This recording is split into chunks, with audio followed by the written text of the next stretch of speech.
प्रधानमंत्री नरेंद्र मोदी ने video conferencing के माध्यम से पश्चिम बंगाल में आयोजित क्षेत्रीय पंचायती राज परिषद को किया संबोधित।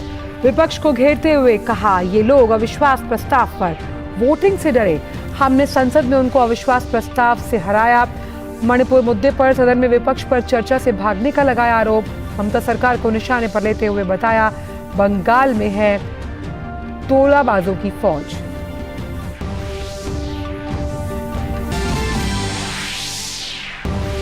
भारत की अध्यक्षता में G20 की भ्रष्टाचार विरोधी मंत्री स्तरीय बैठक का कोलकाता में आयोजन। प्रधानमंत्री ने अपने वीडियो संदेश में बताया कि भ्रष्टाचार का सबसे अधिक प्रभाव गरीबों और हाशियों पर रहने वाले लोगों पर पड़ा। भारत में भ्रष्टाचार के खिलाफ सरकार की जीरो टॉलरेंस नीति।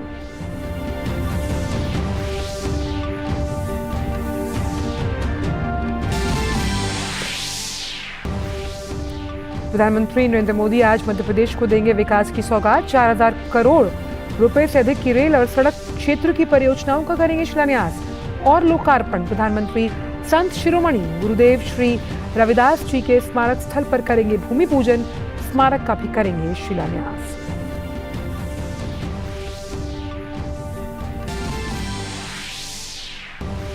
हिंसा से प्रभावित मणिपुर में कानून और व्यवस्था की स्थिति में लगातार हो रहा है सुधार।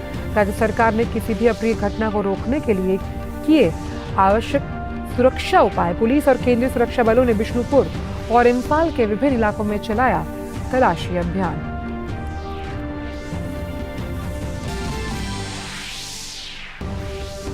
एशियन चैंपियंस ट्रॉफी के खिताबी मुकाबले में आज भारतीय टीम के सामने होगी मलेशिया की चुनौती। प्रतियोगिता में अजय टीम इंडिया ने सेमीफाइनल में जापान को 5-0 से दी शिकस्त। वहीं कोरिया को हराकर फाइनल में पहुंची मलेशियाई टीम। भारत और वेस्टइंडीज के बीच आज फ्लोरिडा में खेला जाएगा 5 मैचों की T20 सीरीज का चौथा मुकाबला। सीरीज में 1-2 से पीछे चल रही टीम इंडिया की नजर सीरीज बराबर करने पर, वहीं सीरीज जीतने के इरादे से उतरेगी कैरेबियाई टीम। नमस्कार, आप देख रहे हैं डीडी न्यूज। मैं हूं आंचल गुलाटी गुंबर। जानते हैं सभी खबरों को विस्तार के साथ। भारतीय जनता पार्टी पश्चिम बंगाल के हावड़ा में क्षेत्रीय पंचायती राज परिषद का आयोजन कर रही है। इस आयोजन को प्रधानमंत्री ने वीडियो कॉन्फ्रेंसिंग के माध्यम से संबोधित किया। अपने संबोधन में उन्होंने कहा कि भारतीय जनता पार्टी के कार्यकर्ताओं से मिलने में मुझे हमेशा प्रेरणा मिलती है, नया उत्साह मिलता है। जब मैं पार्टी के कार्यक्रम में आता हूं, पार्टी के कार्यकर्ताओं से मिलता हूं, तो हमेशा मुझे एक नई प्रेरणा मिलती है, नया उत्साह मिलता है, क्योंकि लाखों कार्यकर्ता दिन रात कोई पद की अपेक्षा के बिना मां भारती का जय जयकार करने के लिए पूरी शक्ति से जुटे हैं। प्रधानमंत्री नरेंद्र मोदी ने कहा कि पूर्वोत्तर भारत में देश के विकास के एक मजबूत स्तंभ, देश के विकास का एक मजबूत इंजन होने का पूरा सामर्थ्य है। पूर्वी भारत में देश के विकास का एक मजबूत स्तंभ, देश के विकास का एक मजबूत इंजन, उसका पूरा पूरा सामर्थ्य हमारे पूर्वी भारत के क्षेत्र में है। वहां प्राकृतिक संसाधन भी भरमार है और वहां ऊर्जावान, तेजस्वी, ओजस्वी हमारे नागरिकों का भी एक बहुत बड़ा सामर्थ्य है। विपक्षी दलों पर हमला बोलते हुए प्रधानमंत्री ने कहा कि विपक्षी दल लोकसभा में चर्चा के दौरान बीच से ही भाग गए।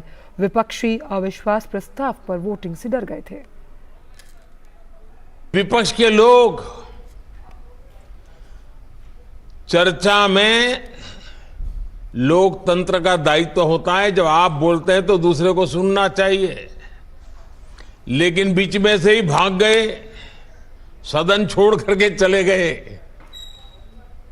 बहानेबाजी कुछ भी करी हो, लेकिन सच्चाई ये थी कि वो अविश्वास प्रस्ताव पर वोटिंग से डर गए थे, क्योंकि वोटिंग होती तो ये गठबंधन गठबंधन की पोल खुल जाती।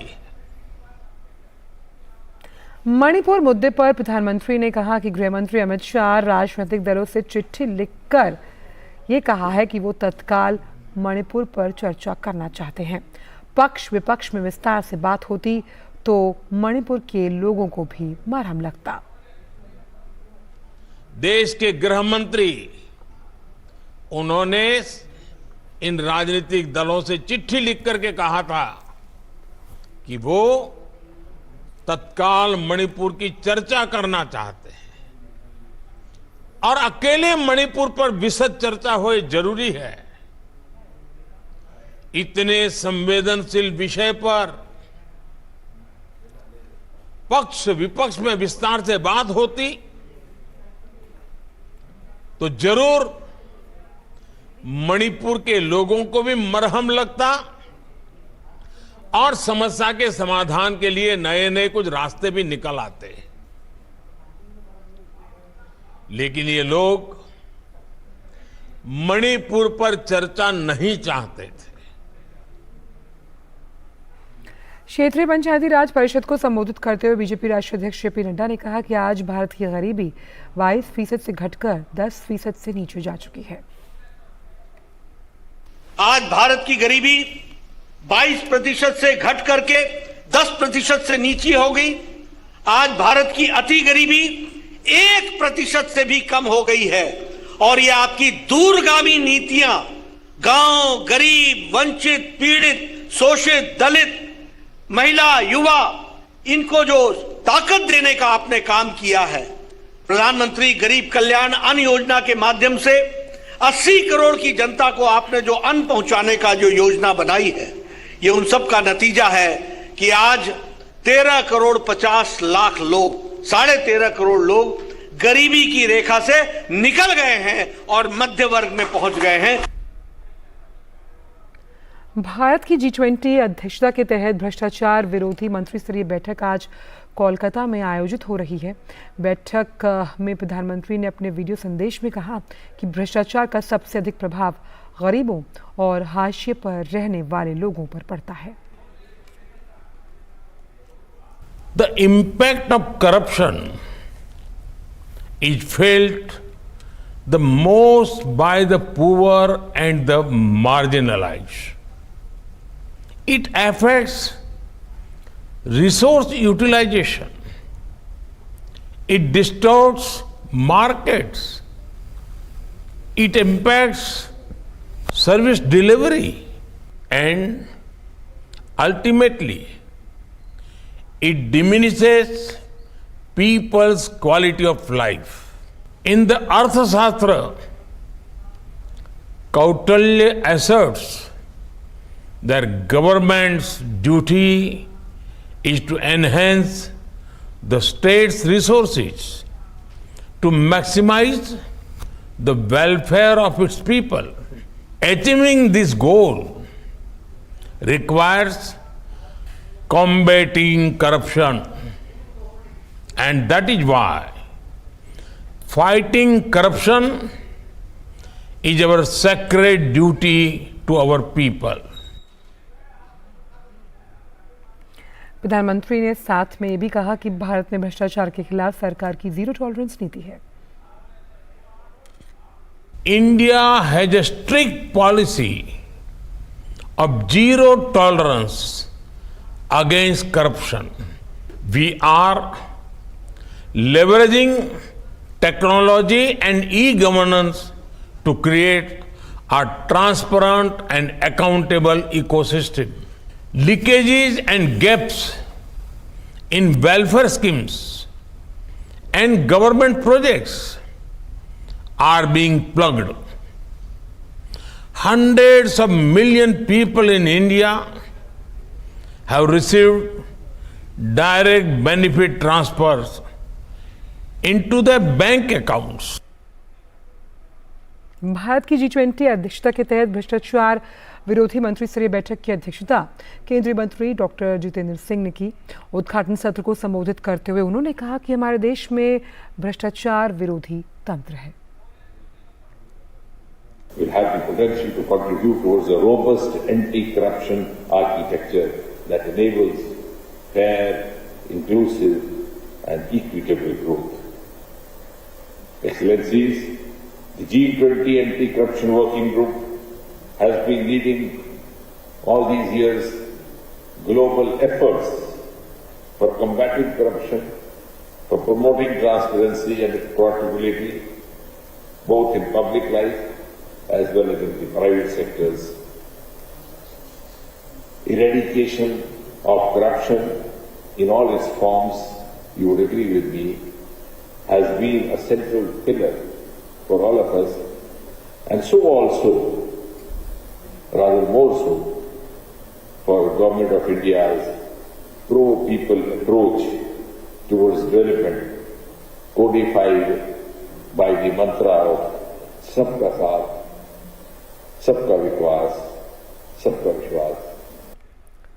और अब बात प्रधानमंत्री की आज के मध्य प्रदेश के दौरे की, जहां वो सागर में संत शिरोमणि गुरुदेव श्री रविदास जी स्मारक स्थल पर भूमि पूजन करेंगे और श्री रविदास जी स्मारक का शिलान्यास भी।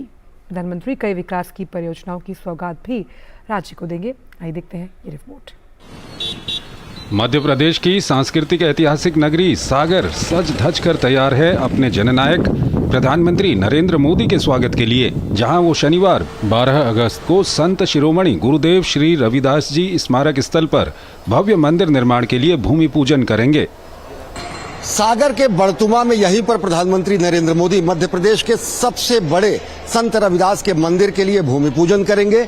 ये कैसा मंदिर होगा जो सामाजिक समरसता का संदेश देगा? ये कैसा मंदिर होगा जो कि सौहार्द का संदेश पूरे देश और दुनिया को देगा? सागर शहर से सटे बड़तुम में 100 करोड़ रुपए से अधिक की लागत से 11.25 एकड़ से अधिक क्षेत्रफल में संत शिरोमणि गुरुदेव श्री रविदास जी का भव्य स्मारक का निर्माण किया जाएगा। स्मारक में संत रविदास जी के जीवन, दर्शन और शिक्षाओं को प्रदर्शित करने के लिए एक कला संग्रहालय और कला दीर्घा भी होगी। संत शिरोमणि रविदास जी के जो स्मारक का निर्माण किया जा रहा है लगभग 101 करोड़ रुपए की राशि से, उसके भूमि पूजन कार्यक्रम के लिए माननीय प्रधानमंत्री जी का आगमन सागर जिले में हो रहा है। जो कार्यक्रम की रूपरेखा है उसमें माननीय प्रधानमंत्री जी का आगमन पहले बड़तुमा में होगा, जहां पर कि मंदिर का निर्माण किया जा रहा है और मंदिर की भूमि पर मंदिर का भूमि पूजन शिलान्यास माननीय प्रधानमंत्री जी के कर कमलों द्वारा किया जाएगा। पिछले 18 दिनों से मध्य प्रदेश के 5 जिलों से चली संत शिरोमणि रविदास समरसता यात्रा का समापन भी बड़तुमा में होगा। संत रविदास यात्रा के जरिए प्रदेश की विभिन्न नदियों का जल और गांव-गांव की मिट्टी भी एकत्रित की गई है, जिसका उपयोग भूमि पूजन में किया जाएगा।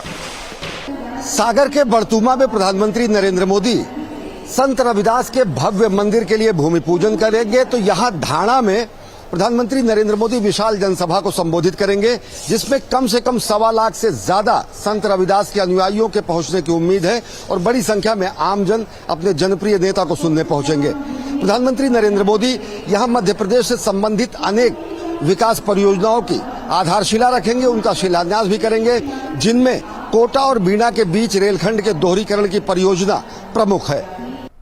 ढाना में आयोजित सार्वजनिक रैली में प्रधानमंत्री 4000 करोड़ रुपए से अधिक की रेल और सड़क क्षेत्र की परियोजनाओं का शिलान्यास और लोकार्पण करेंगे। प्रधानमंत्री 2475 करोड़ रुपए की लागत से निर्मित कोटा बीना रेल मार्ग के दोहरीकरण परियोजना का लोकार्पण करेंगे। प्रधानमंत्री 1580 करोड़ रुपए से अधिक की लागत से निर्मित की जाने वाली 2 सड़क परियोजनाओं की आधारशिला भी रखेंगे। इनमें मोरीकोरी विदिशा हिनोतिया को जोड़ने वाली 4 लेन की सड़क परियोजना और हिनोतिया को मेहलुआ से जोड़ने वाली सड़क परियोजना शामिल है।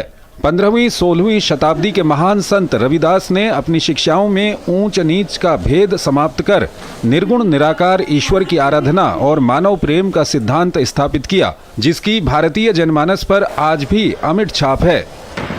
कृष्ण करीम राम हरि राघव जब लग एक न पेखा, वेद कतेब कुरान पुरानन सहज एक नहीं देखा।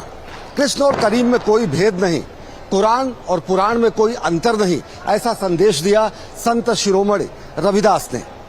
संत शिरोमणि रविदास का ये मंदिर सही मायने में नए भारत की अभ्युदय की कहानी कहेगा, जहां ऊंच नीच का कोई भेद नहीं होगा, जहां प्रतिभा को मान मिलेगा, परिश्रम को सम्मान मिलेगा, सत्यनिष्ठा का महागान होगा।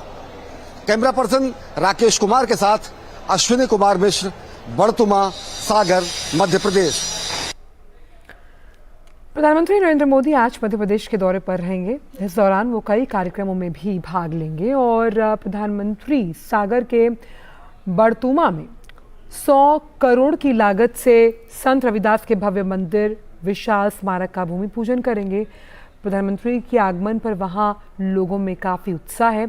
आइए देखते हैं हमारे संवाददाता अश्विनी मिश्रा की एक खास रिपोर्ट। सागर से सटा हुआ बड़तुमा गांव आज विश्व भर को, देश भर को समरसता और सद्भाव का संदेश देगा, जब प्रधानमंत्री नरेंद्र मोदी संत शिरोमणि रविदास जी के स्मारक के लिए भूमि पूजन करेंगे, जहां पर 100 करोड़ रुपए से अधिक की लागत से भव्य मंदिर का निर्माण किया जाएगा। पूरे मध्य प्रदेश में 25 जुलाई से 5 अलग अलग जगहों से समरसता यात्रा निकाली गई। ऐसी ही समरसता यात्रा के जो यात्री हैं, जो पथ प्रदर्शक हैं, वो हमारे साथ हैं। ये यात्रा सिंगरौली से शुरू हुई, उसके अलावा मांडो, नीमच और साथ ही साथ श्योपुर, बालाघाट होते हुए अब सागर पहुंची है। लाखों की संख्या में लोग मध्य प्रदेश के हर एक गांव से कलश में वहां की मिट्टी लिए हुए और नदियों का जल लिए हुए यहां पर पहुंचे हुए हैं। स्वर्ण कलश, तांबे का कलश लिए हुए श्रद्धालु यहां पहुंचे हैं। किस रूप में आप देखते हैं आज का दिन, जब प्रधानमंत्री यहां पर संत शिरोमणि के मंदिर का भूमि पूजन करेंगे? बहुत ही गौरव का दिन है समाज के लिए और हमारे लिए विशेष दिन है, क्योंकि हमारे कुल गुरु का संत शिरोमणि जी का तीर्थ बन रहा, इसलिए हम भी 475 किलोमीटर दूर मोहनखेड़ा तीर्थ के पास राजगढ़ से पधारे। आज का दिन बहुत खास है और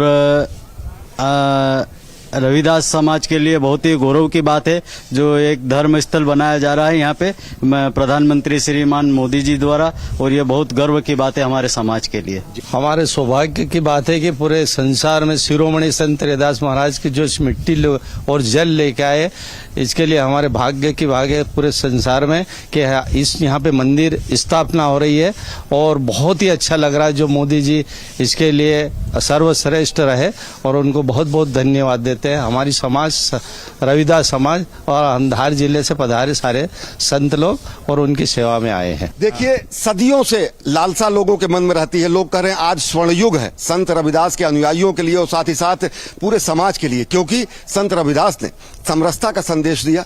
उन्होंने ऊंच नीच के भेद को समाप्त करने की बात कही। उन्होंने पूजा पाठ के साथ साथ जो कर्मकांड का पाखंड था उसको भी उन्होंने तोड़ा, लेकिन कबीर की तरह नहीं, तीखे स्वर में नहीं, समरसता के स्वर में, प्रेम के स्वर में। उन्होंने ही कहा, मन चंगा तो कठौती में गंगा। तो आज संत समाज से जुड़े हुए लोग आह्लादित हैं, क्योंकि प्रधानमंत्री यहां पर उनके मन का मंदिर बना रहे हैं। संत शिरोमणि के लिए स्मारक का निर्माण हो रहा है, जो कि पूरे समाज में सद्भाव और समरसता का संदेश देगा। कैमरा पर्सन राकेश कुमार के साथ अश्विनी कुमार मिश्र, बड़तुमा, सागर। और केंद्रीय गृह मंत्री अमित शाह गुजरात के दौरे पर हैं। उन्होंने कच्छ में IFFCO nano DAP liquid plant का शिलान्यास किया। आइए देखते हैं। उत्पादन जस का तस नहीं रहेगा, बल्कि बढ़ेगा, दाम में किफायती रहेगा, सरकार का सब्सिडी का बोझ कम करेगा और सबसे बड़ी बात है, इंपोर्ट को कम कर भारत को यूरिया और डीएपी के क्षेत्र में आत्मनिर्भर भी बनाएगा।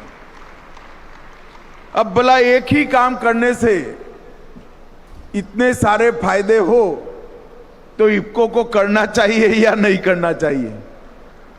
और मैं सच अर्थ में मेरा बहुत बहुत प्रसन्नता इस मंच से व्यक्त करना चाहता हूं कि इफ्को ने न केवल दुनिया भर में सबसे प्रथम नैनो फर्टिलाइजर की शुरुआत भारत में करी और यहां पर फर्टिलाइजर के क्षेत्र में भारत को आत्मनिर्भर बनाने का जो मोदी जी का लक्ष्य है, इसकी बहुत बड़ी मजल ये तरल फर्टिलाइजर के माध्यम से आने वाले दिन में हम काटने वाले हैं।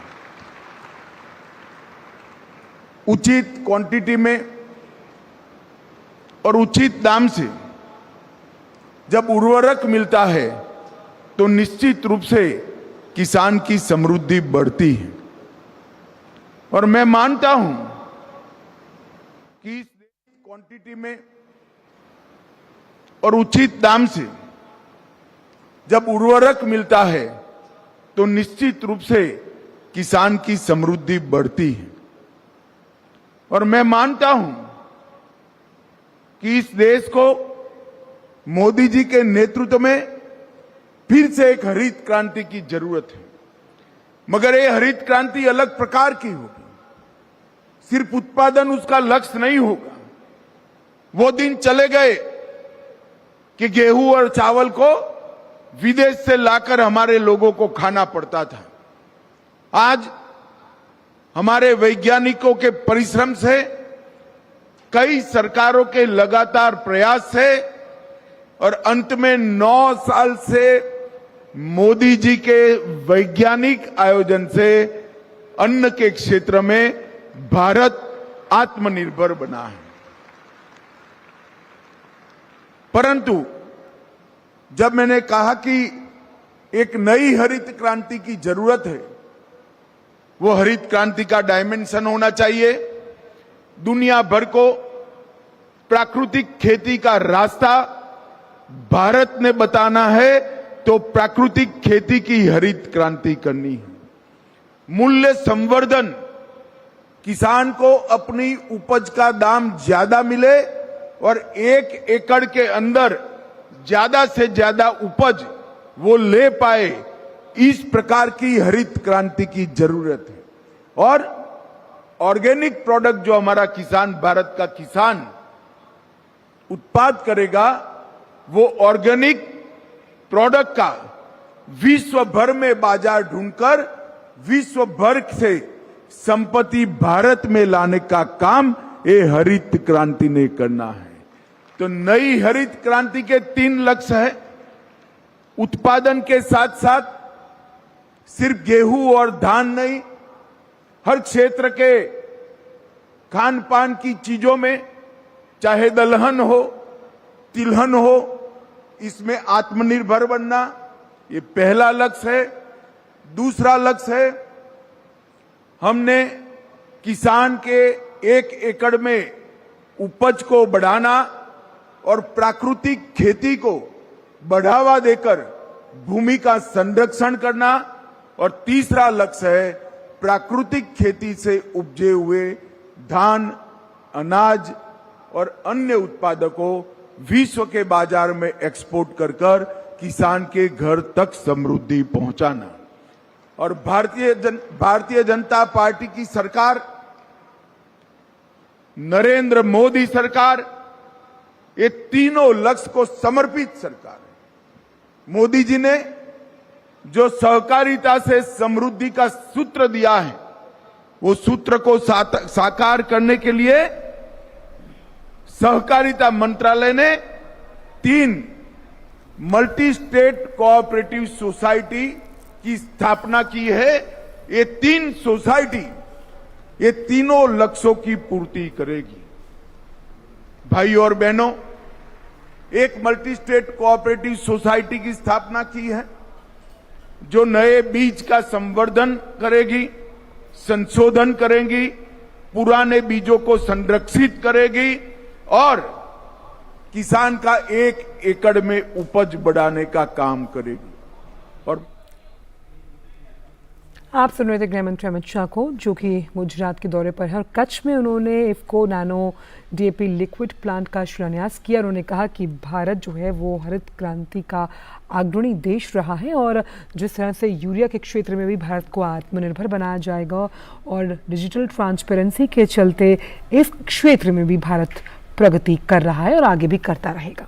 बढ़ते आगे, उत्तर प्रदेश के मुख्यमंत्री योगी आदित्यनाथ ने अंतर्राष्ट्रीय युवा दिवस के अवसर पर नशा मुक्त प्रदेश सशक्त प्रदेश अभियान का उद्घाटन किया। उन्होंने कहा कि नशा युवाओं को बर्बाद कर देता है, हमें समझना होगा कि ये नशा नाश का कारण है, इसलिए इससे दूर रहकर हम स्वस्थ चिंतन को जितना बढ़ावा दे सके उतना अच्छा है। एक मान्यता है भारत के अंदर 65 करोड़ युवा हैं। ये 20 वर्ष से लेकर के 15 वर्ष से लेकर के 50 वर्ष तक की आयु के जितने 55 वर्ष तक की आयु के जो भी श्रेणी है, ये सभी युवा की श्रेणी है। ये सभी युवा 65 करोड़ की या 60 से 65 करोड़ की आबादी अकेले भारत के अंदर रहती है युवाओं की, और उसमें भी उत्तर प्रदेश के अंदर 9 करोड़ युवा हैं। 9 करोड़ युवा, इन 9 करोड़ युवाओं के सपने को एक नई उड़ान देनी है, इनके सपनों का प्रदेश बनाना है, तो इन्हें नशा मुक्त बनाने के इस पवित्र अभियान के साथ जोड़ना ही होगा। और फिलहाल समाचारों में इतना ही। दीजिए इजाजत। नमस्कार।